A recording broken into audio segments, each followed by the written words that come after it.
اعوذ باللہ من الشیطان الرجیم، بسم اللہ الرحمن الرحیم۔ میں ملک وقار ہوں، آپ دیکھ رہے ہیں مجھے میرے یوٹیوب اور فیس بک چینل پر۔ ناظرین، عمران خان صاحب کو کس سے خطرہ ہے؟ دیکھیں، ان کی جان کو خطرہ ہے یہ تو ہم سب کو معلوم ہے، بہت زیادہ تھریٹس الرٹس بھی جاری کیے گئے ہیں، لیکن ایکچولی عمران خان صاحب کی جان کو خطرہ کس سے ہے؟ جیسے کہ آپ کو معلوم ہے کہ لاسٹ ٹائم ان کے اوپر جو قاتلانہ حملہ ہوا ہے، اس کو ایک مذہبی انتشار پسند کی جانب سے یہ حملہ قرار دے کے اس چیپٹر کو کلوز کر کے یا اس چیپٹر کو محدود کرنے کی بڑی کوشش کی گئی ہے، لیکن ایکچول میں جب رپورٹ سامنے آئی تو اندازہ یہ ہوا کہ جو حملہ آور تھا ایک دوسری جانب بھی موجود تھا جس نے دوسری جانب سے وہ فائر کیے تھے۔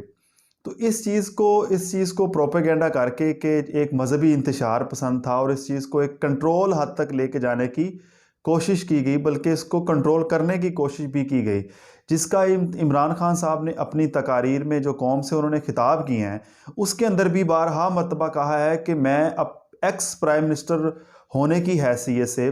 اپنی ایف آئی آر اپنی مرضی کے یا اپنے جو مجھے خدشات ہیں اس کے مطابق میں نہیں کٹوا سکتا، تو جو عام پاکستانی ہے اس کو اس کا حق کیسے ملے گا؟ اور یہی وجہ ہے کہ میں اس حقیقی آزادی کے لیے مارچ لے کے نکلا ہوں۔ تو سوال بدستور وہی ہے کہ عمران خان صاحب کو ایکچولی کون مروانا چاہتا ہے، اس کے پیچھے کون طاقتور لوگ موجود ہیں جو چاہتے ہیں کہ عمران خان صاحب مزید اب آگے سروائیو نہ کریں۔ دیکھیں، یہ اگر آپ کسی بھی میدان میں، آپ اس کو سیاسی میدان میں، آپ اس کو کسی سماجی میدان میں آپ ایک شخص کو نہیں ہرا پا رہے تو آپ لوگوں نے فیصلہ کیا ہے کہ اس کو کسی اور طریقے سے ٹرمینیٹ کرنے کی کوشش کی جائے، نمبر 1۔ نمبر 2، میں آپ کو ایک بات بتا دوں کہ انڈیا کے اندر جو اس وقت اسلام مخالف حکومت ہے بی جے پی حکومت، آپ سب لوگوں کو معلوم ہے کہ وہ اس وقت ان کو عمران خان کسی بھی صورت میں سوٹ نہیں کر رہا۔ وہ اس وجہ سے سوٹ نہیں کر رہا کہ آپ کو پتہ ہے کہ عمران خان صاحب نے کشمیر کے معاملے کے اوپر ایک اپنا سٹینڈ لیا ہوا ہے کہ جب تک کشمیر کو ان کے رائٹس نہیں ملیں گے ہم انڈیا کے ساتھ کسی قسم کی کوئی تجارت نہیں کریں گے۔ نمبر 1 تو یہ بات ہے۔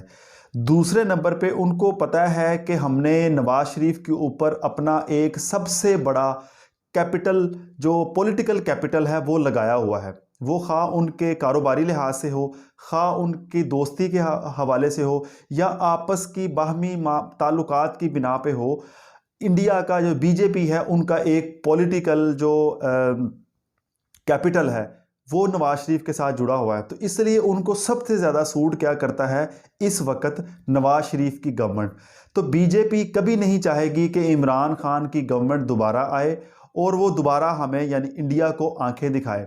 تو پہلے نمبر پہ جو خطرہ منڈلا رہا ہے وہ بی جے پی کی جانب سے جو انتہا پسند عناصر ہیں کہ وہ بھی عمران خان کو ٹارگٹ کرنا چاہ رہے ہیں، جس کی بنا کے اوپر اس وقت زمان پارک میں احتیاطی تدابیر کی جا رہی ہیں۔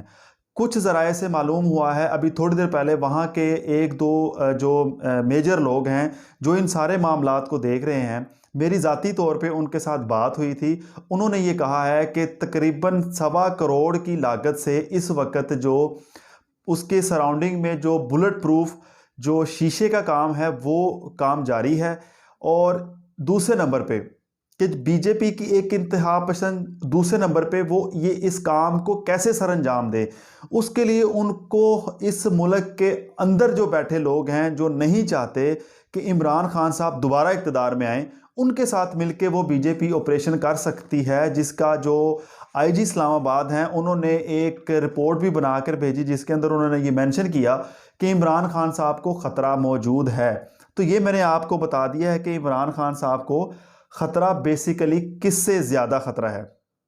دوسرے نمبر پہ جب سے آرمی چیف کی تقرری کا معاملہ شروع ہوا ہے، پی ڈی ایم کی جماعتوں نے اس تقرری کو بہت زیادہ ایک متنازع بنا دیا ہے۔ دیکھیں، جان بوجھ کر اپنے پلانٹڈ میڈیا سیلز کے تھرو کچھ خبریں پھیلائی جاتی ہیں اس بارے میں کہ یہ لسٹیں جاری ہو گئی ہیں، اس کو بنا سکتے ہیں، اس کو نہیں بنا سکتے، جس کے لیے ان کے رہنماؤں نے کچھ نام بھی لیے ہیں، لیکن انہوں نے جان بوجھ کے اس معاملے کو متنازع بنانے کی کوشش کی ہے۔ اور ایک جو لسٹ ہے یا ایک تقرری وہ ہے، ایک نام ایسا ہے وہ جو طاقتور حلقوں کی جانب سے ان کا فیورٹ ہے۔ دیکھیں اس وقت جو راولپنڈی اور اسلام آباد ہے وہ صحیح معنی میں ایک دوسرے کے آمنے سامنے آ چکے ہیں، جسے ہم کہہ سکتے ہیں کہ جی ایچ کیو اور وفاقی دارالحکومت اسلام آباد میں وفاقی گورنمنٹ، کیونکہ جو جی ایچ کیو میں بیٹھے ہیں لوگ یا مقتدر حلقے ہیں وہ یہ چاہتے ہیں، میں نام آپ کے ساتھ شیئر کر رہا ہوں، بریکنگ جو ابھی لاسٹ ٹائم کی چلی ہیں اس کے مطابق، کہ جو آپ کے جو طاقتور لوگ ہیں وہ جنرل نعمان کو جو ممکنہ طور پہ اور مبینہ طور پہ جو اطلاعات آئی ہیں اس اطلاعات کے مطابق جنرل نعمان کا نام انہوں نے ریکمینڈ کیا ہے اگلے چیف آف آرمی سٹاف کے لیے، جبکہ نون لیگ جو شہباز شریف کی گورنمنٹ ہے وہ جنرل عاصم منیر کا نام لے رہی ہیں کہ اس کو next chief of army staff بنانا چاہیے۔ دیکھیں عاصم منیر سب کو پتہ ہے کہ 29 نومبر کو جو last chief of army staff ہیں جنرل قمر جاوید باجوہ وہ ریٹائرڈ ہو رہے ہیں، اور اس سے 2 دن پہلے عاصم منیر ریٹائرڈ ہو گئے ہیں، اور یہی وہ وجہ ہے جب تمام میڈیا کو توشہ خانہ کے پیچھے لگا کے چپکے سے آرمی ایکٹ میں ترامیم کی گئی تھی۔ اب آرمی ایکٹ میں ترامیم کیا کی گئی تھی؟ وہ ایک ورڈ تھا چھوٹا سا جس کے اندر وہ تبدیلی لائی گئی تھی کہ ہم سسٹین کر سکتے ہیں، لائک اگر کوئی شخص اپنی مدت کمپلیٹ کر رہا ہے اور وہ ریٹائرڈ ہونے والا ہے، ہم اس کی ملازمت کو، اس کی سروسز کو سسٹین کر سکتے ہیں ایک محدود مدت کے لیے یا ایک کسی ایسی مدت کے لیے جب تک next chief of army staff یا نیکسٹ کوئی تقرری نہیں کی جا سکتی۔ تو اس کو کرنے کا مقصد یہی تھا کہ جنرل عاصم منیر جو 27 نومبر کو ریٹائرڈ ہو رہے ہیں اس کی جو سروسز ہیں اس کو سسٹین کرنا تھا۔ جب اس کو سسٹین کرنا تھا تو 29 نومبر کو جب آرمی چیف نے ریٹائرڈ ہونا تھا تو ان کا یہ خیال تھا یا ان کی یہ خواہش تھی کہ جنرل عاصم منیر جو ان کو سوٹ کر رہے ہیں اس کو چیف آف آرمی سٹاف لگانا۔ تو اس بات پہ اس وقت بہت زیادہ گرما گرمی ہے جی ایچ کیو این وفاقی دارالحکومت میں۔ ناظرین آپ کو میں یہاں پہ ایک اور بات بتاتا چلوں، جیسے کہ میں اپنے ہر ویلاگ میں چھوٹا چھوٹا نقطہ بیان کر رہا ہوں ان بکاؤ جو مال ہے نا، جو میڈیا گروپ اور میڈیا ہاؤسز ہیں اس کے بارے میں کوشش کروں گا اپنے ہر ویلاگ میں جتنا ہو سکے میں ان لوگوں کو ایکسپوز کروں گا، کیونکہ پاکستان کا یہ جو آج حال ہے اس کے ذمہ دار یہ میڈیا بھی ہیں، کیونکہ اصل حقائق ہم تک یا عام عوام تک نہیں پہنچائے جا رہے ہیں، جس کی وجہ سے ہمیں بیڑا اٹھانا پڑ رہا ہے کہ ہم عام عوام تک یہ چیزوں کو پہنچانے کی کوشش کریں گے، جتنے بھی لوگوں تک ہم پہنچا سکے ہم پہنچائیں گے۔ اگر ایک شخص بھی اس ویڈیو کو دیکھے گا نا اس حد تک بھی میں اپنے فرائض کو سر انجام دوں گا۔ دیکھیں آزادی اظہار رائے اس ملک کا قانون اس چیز کی اجازت دیتا ہے، وہ صرف صحافیوں کو نہیں دیتا، وہ ایک عام پاکستانی کو بھی یہ سہولت مہیا کرتا ہے۔ پاکستان کا قانون، پاکستان کا آئین آزادی اظہار رائے کا، لیکن ہمارے کچھ میڈیا ہاؤسز ایسے ہیں جو بک جاتے ہیں، وہ آزادی اظہار رائے کو کسی مخصوص مقصد کے لیے استعمال کرتے ہیں، پلانٹڈ پروپیگنڈا کے طور پر اپنے میڈیا ہاؤسز کو وہ استعمال کرتے ہیں۔ اگر کوئی اینکر پرسنز آواز اٹھانا چاہتا ہے حق کی، سچ کی، اور جو پاکستان کی عوام کے حق میں بات ہے اس کے کرنا چاہتا ہے، تو مقتدر حلقوں کی جانب سے جن کو وہ بات سوٹ نہیں کر رہی وہ اس شخص کی، وہ اس صحافی کی آواز بند کرنے کی کوشش کرتا ہے۔ آج کے دن تک بھی یہ کام چل رہا ہے۔ ماضی میں آپ کو پتہ ہے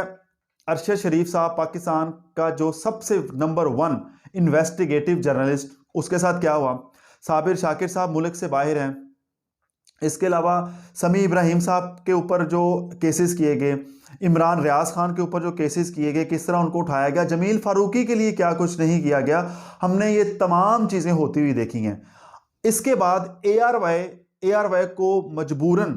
ارشد شریف کو نکالنا پڑا، اے آر وائی کو بند کیا گیا، لیکن اے آر وائی نے ارشد شریف کو نکال کر اس کے بعد دوبارہ انہوں نے اپنی نشریات کا آغاز کیا، لیکن کسی حد تک اے آر وائی کنٹرول ہو گیا۔ اب پاکستان میں ایک آخری چینل بچا ہے جو ابھی تک حق اور سچ کی آواز بلند کر رہا ہے، وہ ہے بول نیوز۔ اب بول نیوز کو پیچھے سے ایک پریشر دیا جا رہا ہے، ان کو بھی زدوکوب کرنے کی کوشش کی جا رہی ہے کہ عمران ریاض خان، سمیع ابراہیم، جمیل فاروقی، ان تینوں کو آپ اپنے چینل سے نکال دیں، ورنہ آپ کے ساتھ بھی اے آر وائی کی طرح آپ کا لائسنس کینسل کر دیا جائے گا، آپ کو آف ایئر کر دیا جائے گا۔ لیکن میں داد دیتا ہوں، میں سلام پیش کرتا ہوں بول نیوز کو جو ڈٹ گئے ہیں۔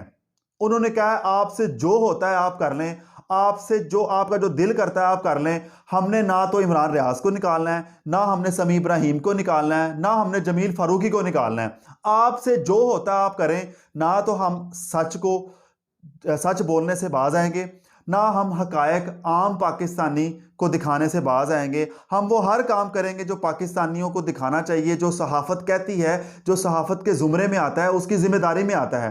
لہٰذا مقتدر حلقوں کی جانب سے بول نیوز کو بند کرنے کے لیے ایک دھمکی دی جانے کی بات کی جا رہی ہے، لیکن میں سلام دوبارہ پیش کرنا چاہوں گا، اور ان تمام لوگوں کو سلام پیش کرنا چاہوں گا، ان تمام صحافیوں کو جو اتنا کچھ ہونے کے باوجود بھی ڈٹ کے کھڑے ہوئے ہیں اپنے موقف کے اوپر، اور وہ جنگ لڑ رہے ہیں اس مافیا کے خلاف۔ دیکھیں یہ بھی ایک مافیا ہے۔ تو لہٰذا بول نیوز نے اپنا ایک سٹانس رکھ دیا ہے کہ ہم نے جو بھی ہو جائے، فی الحال انہوں نے یہ اس پریشر میں آنے سے انکار کر دیا ہے۔ اب تک کے لیے اتنا ہی، اگلے ویلاگ میں آپ سے انشاءاللہ تعالی ملاقات کروں گا، تب تک کے لیے اللہ نگہبان۔